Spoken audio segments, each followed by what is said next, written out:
Hey guys, it's Parzival. I also go by Will, and I am back with another Babble video, I suppose. It is currently, as I'm recording this, December 18th, 2021, and I have a couple hours of free time on my hands before I go to work. So I figured I would do a 2021 recap.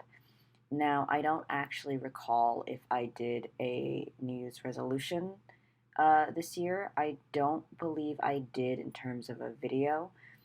If I did and I'm just forgetting, it's been a year and a half, and it's been a year, but not a literal year and a half. But it's been a hot minute, and I don't remember a lot of stuff that was happening in the beginning of this year because a lot of stuff in my life changed. Um, but I wanted to talk about this past year and my personal art growth and things that I've done over this past year and sort of where I feel like I'm going, because this is the first year in a couple of years that, as far as I remember, I didn't really do a solid to-do list or a resolution this year. And I'm sure I have something somewhere. Like, I can take a peek at my bullet journal, but the the issue being is that I believe this bullet journal was actually for 2020, and I didn't really bullet journal after August of 2020 because I moved and I didn't have a desk. And I did a video earlier about how hard it is to bullet journal without a desk. So I didn't really write down any resolutions, and I didn't really think about them as far as I'm aware. And because there's no point in me doing resolutions if I don't write them down, because I'm not going to remember them. It's going to be a year when I go back to visit. So let's look at my 2020 resolutions and sort of apply them to 2021 and see what I have been dealing with, what I've been doing, and whether I have sort of gotten my life together a little bit, especially considering I didn't do any resolutions this past year. So it looks like my 2020 New Year's resolutions, I divided them into two sections.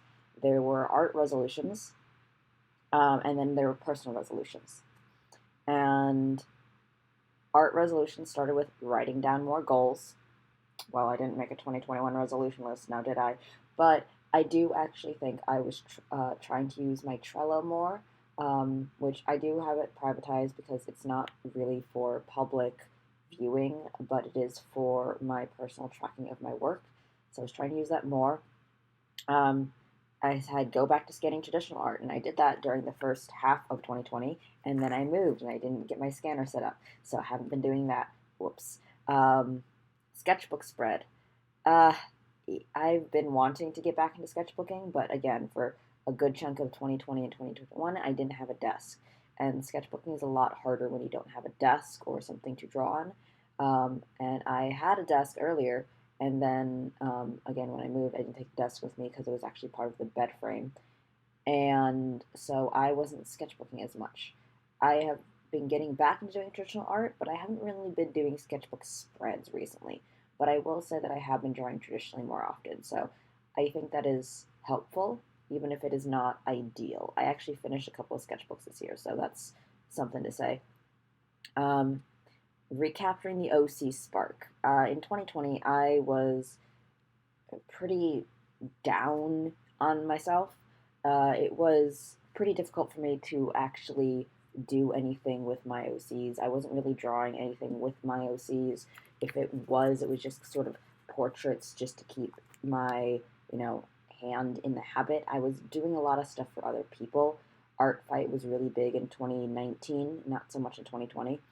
Um, but I really, really wanted to recapture the joy of drawing stuff for myself, drawing things for myself, and having fun with my OCs. And I do actually think I did that in 2020 and in 2021. Um, After a bit of a hiatus from like groups, I did join some role play groups. I did join some OC groups, and I met new friends in 2020, going to 2021, and that genuinely really helped. My art this year for 2021 has been primarily to TiVo, and it has been primarily to TiVo since about August of 2020 when I started using him in the RP groups. And he is genuinely an OC that is very dear to me and that I really enjoyed using and I've really come to enjoy using. And he has been an OC of mine since 2012 and sort of a type of projection character in as much as, like, you know, all OCs are sort of self-inserts to a way, but he has been an OC that I have been working with a lot, that I enjoy working with, and has helped me think through some things that I've been dealing with mental health wise as well, and been a way for me to express emotions better or express things to a different extent than I would otherwise. And I really enjoyed that. He's been interacting more. I've been getting to play him against other people, and for the first time in a long time, I've really felt like I've been doing things with OCs in a way that's been enjoyable. I've been drawing my OCs more. I've been drawing interactions with other people's OCs more, and I haven't felt like that in a long time. So I do think that I recaptured at least some of that spark that I had with OCs. Not all of them, but one or two is still better than, like, absolutely nothing. I don't think I'm ever going to get back to the days of, like, 2017 when I was doing pages and pages and sketchbooks full of OCs that I was super hyper fixating on. But I was also in school then, and that was my primary way of, not a primary way of dealing with boredom and, being stuck in situations where, like, I had to just sit and listen for a while. Um, so yeah, I do think I recaptured the OC spark and the enjoyment of OCs in that aspect because I've done so much art of Dativo. Most of my personal art these days is just of Dativo.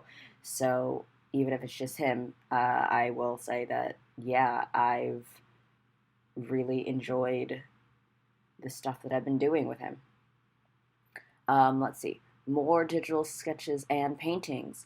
I have been working digitally a lot more now, but at the time that I wrote this, I was working with my Cintiq, and I really wanted to stop thinking of my Cintiq as something that was strictly for finished work. And it's been a bit of a process, and I have been doing some more sketches. I think what's also helped is doing more collabs, which I've done this year, and also doing more sketches just as parts of seeing sketches as a finished work in and of itself. And so I've done more commissions that are just full body or headshot sketches. And I think that's helped a lot. But in terms of paintings, this year especially, I've done some fantastic work in terms of, for me personally, painting more stuff that I want to actually talk about. So I'm going to actually, editing Will is going to put some art up here. I've done a lot more painting this year than I've done previously in a free-form way, because I used to mostly paint for Art Fight when I could experiment, but, like, for this picture here with Edward Aditivo, I just did this one on a whim, and then this picture here is actually a Secret Santa, and I wasn't originally going to paint this, and this is kind of only partially painted because it does have a little bit of line art just for guidelines, but I just went with it because I felt like that was what I really wanted to do with the piece, and that's something that I've never really felt like I've been able to do before, just sitting down going, I want to paint. And this is also the first time I've ever painted a full body, and I don't really paint. I've talked in the past about how painting is not really my thing, but I have really wanted to experiment with stuff that's a little bit more fluid and a little bit softer. And I think this has been helping in a way that fits my brain really well and goes at a pace that I'm comfortable with. And I have been enjoying this, and it's it's something that I think that I can be proud of, at least currently, and that I've expanded my like painting to at least something that I am a little bit more comfortable with, and I'm clearly trying to push it a little bit to something that's bigger. So I am very, very happy with that. Um, I will say for other art goals, one of my other art goals that I didn't write down but I knew that I had going in was this year's art fight for 2021. I stated that I want to hit 150 attacks this year because last year, 2020, I was moving at the same time as art fight was going on. So I just didn't get to do most of the stuff that I want to do. I did 26 attacks, and most of them were sketches, and that is still a lot more than a lot of people do on art fight, but I personally know that I am capable of doing more in a way that I want to. And so I really set out to hit that 150 mark. And I know it's quantity over quality over quantity, but for me, art fight, especially with that number, is a good way for me to push what I can do and what I call finished. Pushing myself towards that number gets me to do more fluid sketches. It gets me to do more experimental stuff. It gets me to see if I can speed up and hone my process in a way that is more refined. And speed has always been one of my top things when it comes to art. And I just really wanted to nail down something that was more building on top of that in a way that I was satisfied with. So yeah, that is one of the art goals that I didn't write down that I know that I had going in that I did achieve this year for 2021. So I'm pretty proud of that too. Now, going into personal goals for a bit, I'm actually going to start with one that wasn't written down but has been a personal goal of mine for quite a long time that I did achieve in 2021. Obviously, from the sounds of my voice. I did go on testosterone this year. I finally started the physical transition that I've been planning for about 10 years, which is fantastic for me. I'm currently still trying to figure out exact details of my dosage, but it's been working so far, as you can clearly tell. Um, Obviously, this is not necessarily like the full voice in terms of how it sounds because I am trying to be a little bit quiet and it's also morning, so this is a little bit of the morning wake up voice. I could push it if I really want to and get higher, but that's more of a midday sort of retail voice thing, and I don't really want to do that right now. But I did start that physical transition, so I'm very happy about that. Um, I really wanted to do this for a while, and especially with the voice change, that was one of the big things that I wanted for myself. So I'm quite happy about that. But going back to the actual list, um, one of the first things on my personal to do list, and we're going to get deep into this or whatever, but it was letting myself feel negative emotions without feeling guilty. Um, I find that for me specifically, due to a lot of the issues that I have, is I try to bottle up my negative emotions because I feel like they're a burden to others, including myself. Um, and so if I feel a negative emotion like sadness or anger or frustration or anything like that, or just feeling upset with something, I would feel guilty about it and then try and not let it bother me because, like, jealousy doesn't help anyone. Being angry at something that you don't control doesn't help anyone.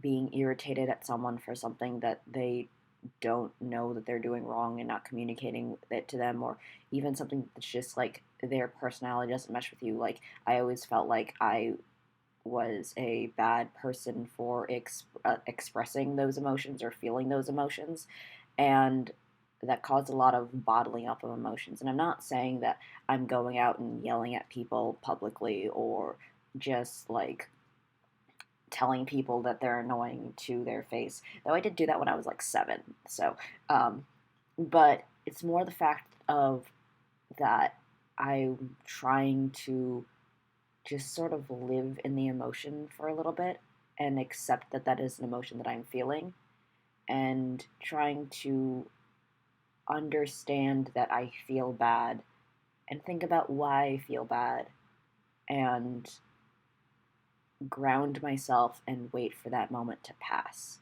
Um, this year I was diagnosed with a personality disorder. Currently, the diagnosis is narcissistic personality disorder, but we're looking into borderline right now, and I don't want to be like flippant about it, but regardless, those sorts of personality disorders, especially as a result of trauma, does result in pretty extreme emotions that are difficult to control and hard to live in.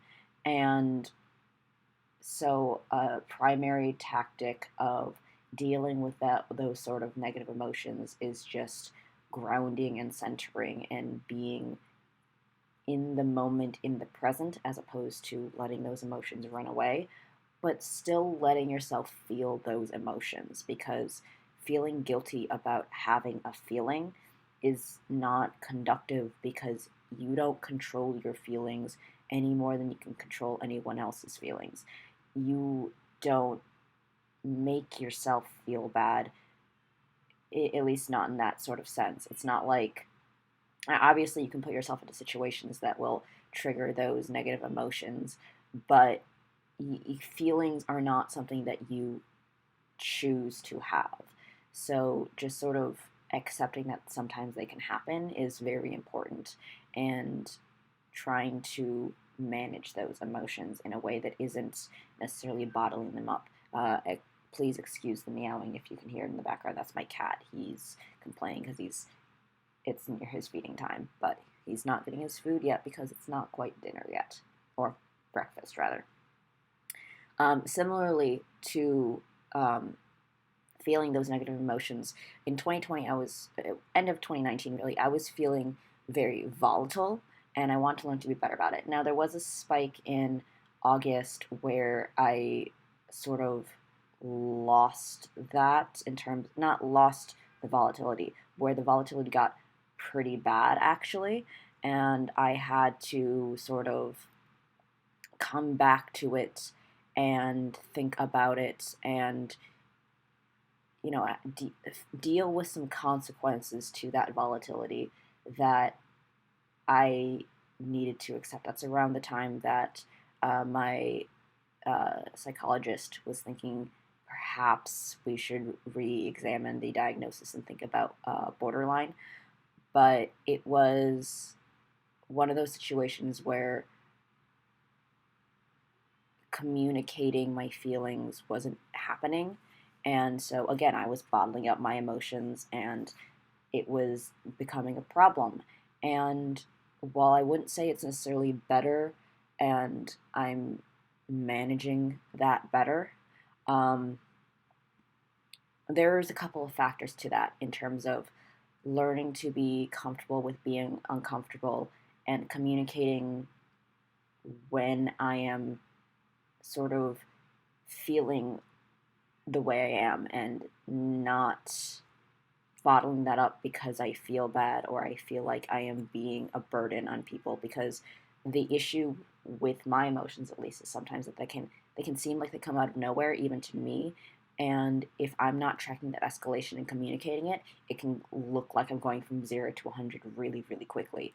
Um, so there's that, and just sort of expanding my challenge zone in terms of my emotions. And I would like to thank my partner for that word, because that's a camp word for that. But expanding my challenge zone and being comfortable with being uncomfortable means that I can sort of, I don't want to use the word stew, but I can. There is a longer time, if I can practice it, before I go from 0 to 100, where I can have the time to ground myself and work on handling my emotions in a healthy way, as opposed to possibly uh, running through it because I'm suddenly super frustrated or overwhelmed. And if I can sort of get a grip on that for even just a couple more minutes, that still is helpful because I can use that time to try and calm myself down or ask for help, especially asking for help. And I think that's very important for me, at least. Um, the last thing on my personal New Year's resolution for 2020 was to diversify my friend group and not get so invested in one or two people. Now, I think that that was a little bit of bad phrasing on my part for 2020, um, especially because coming out of 2019, I was in a pretty rough place at the time where I was pretty isolated, and I lost a couple of people who were pretty close in my friend group. So the phrasing I used was don't get invested in people. And that's not really the issue. The investment wasn't the problem, it was really the lack of diversity in my friend group and the balance therein of how much time I was investing into people at the detriment of other people. So I actually have expanded my friend group this past year and the past couple of years in general in a way that I think has been very, very helpful. I have made a bunch of new friends. I have made a bunch of new friends who understand certain aspects even when others don't. I'm not specifically relying on my sister or my partners or my other best friend just to handle most of my stuff. Sometimes there's people who I'm going to talk to who are better at handling certain things than any of my like super close inner circle are. Sometimes there's going to be people who understand something, but I wouldn't usually agree with them on most things. And I've gained more friends who I can just talk to about mundane stuff, and I think that's really, really important. I don't have to necessarily talk to people every single day and spend all of my time with them, but having a diverse friend group and a lot of people I can talk to, I think is very important. And I also, in 2021, rekindled a lot of old relationships that I hadn't really touched in a while. And communicated with them in a while. And I reached out and we talked, and I've sort of mended some of those relationships. And it's not all of them, and it's certainly not as many as I would like, but getting out of my own head and just talking to more people and talking to people who have different opinions than me and understanding that sometimes people are going to have different opinions on you about big things, and that's going to be okay. And I don't mean things like, oh, racism is good sometimes, but even within like the queer community, there's going to be people who have different opinions on my pronouns or my gender identity or my experiences as a trans person versus the experiences of a butch lesbian, for example. And those differences are not make or break it, and they don't have to be unless I decide that it is that serious. And genuinely, I don't necessarily want those things to be that serious. The important thing for me is to have a like difference of opinions. And a lot of people that I've talked to, actually, I've learned just use different labels for things that they don't necessarily think are, you know, the thing that I call it, but that doesn't make it any less important or less unlike the thing that I'm talking about.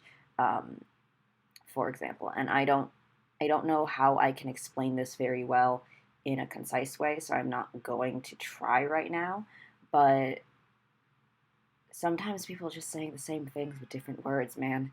And that's something that I learned this year and I think is honestly very helpful and I've made a bunch of new close friends this year, and I am so happy to have done that and to be working with people. And I'm even thankful for all the people who I've met this year who don't like me, because you know sometimes that's just going to be how life is. You can be a fantastic person and people won't like you. I know people who I can't stand, and I would never call them a bad person. I just can't stand them for differences of opinions or actions or anything like that, and that doesn't mean that they're bad people. And just sort of learning that sometimes people aren't going to like you, and that's okay. Or sometimes people are going to talk about you to their friends and they won't have good opinions on you, and that's okay. And yeah, it'll suck, and you can have feelings about it and how much that sucks, but it is okay, and it's not the end of the world. It's not going to hurt you like for someone to just not like you. Now, it might hurt you if they're trying to be out to get you and slander your reputation, but someone just not liking you isn't the worst thing ever. And I wouldn't have learned that if I didn't have an expanded friend group and if I didn't have more people to talk to. So, yeah, I'm very, very happy with where I've come in the last 2 years in terms of, my New Year's resolutions. Now, New Year's resolutions for next year, we'll see. I don't really know about that because I don't know what kind of goals I want to set, and I don't really know what I am planning on. I'm still trying to get back into bullet journaling, so I guess that's a 2022 resolution, is to get back into bullet journaling. But right now, I kind of just want to see where things go and see how I grow and see where I go from here. I've gone on T. I got a new job. I've made new friends. I've formed better relationships. I've gotten my mental health a little bit more in check. I actually got a few diagnoses that I needed in my life so that I could access the tools that I needed.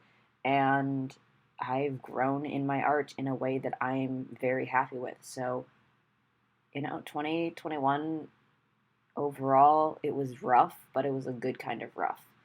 So I'm very happy with where I am right now. But yeah, that's my 2020 to 2021 wrap up, I suppose. Thank you guys for joining me for this admittedly probably more heartfelt than intended video. Probably got a little bit too personal, but I don't really mind because, again, if it's not something that people like, then that's not the end of the world. So there we go. But yeah, I hope to see you guys next year. And I'm sending you guys to the outro. Which, you know what? I should also re-record that for 2022, thinking about it. Maybe I'll put that on my to-do list. Alright. See you guys. Bye-bye. Well, that's the end of this video. As usual, if you have any questions or comments, feel free to leave them down below in the comment section, or contact me on any of my social media, which is linked in the description below. I also have my Patreon there if you guys want to throw a monthly donation at me. Thanks so much for your support. I'll see you next time. Bye!